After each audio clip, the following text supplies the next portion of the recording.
दिनांक 23 जुलै 2026 रोजी आयोजित भव्य सोहळ्यामध्ये माननीय उपमुख्यमंत्री स्वर्गवासी अजितदादा पवार राष्ट्रवादी काँग्रेस यांच्या प्रेरणेतून जीवन गौरव पुरस्कार हाजी शेख मास्टर यांना प्रदान करण्यात आला आहे। हा जीवन गौरव पुरस्कार म्हणजे समाजासाठी आयुष्यभर कला क्षेत्रातून दिलेल्या अमूल्य योगदानाचा सन्मान होय।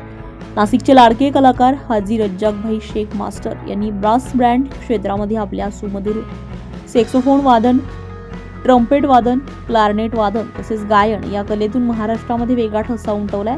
त्यांच्या या उल्लेखनीय कार्याची दखल घेत हा राज्यस्तरीय सन्मान त्यांना बहाल करण्यात आलाय।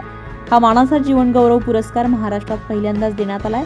तो महाराष्ट्र राज्याचे पुनर्वसन मंत्री आमदार मकरंदाबा पाटील यांच्या हस्ते सातारा येथे प्रदान करण्यात आलाय। कलेच्या क्षेत्रातील त्यांच्या या योगदानाला नाशिक लोकसेवा न्यूज कडून मानाचा मुजरा।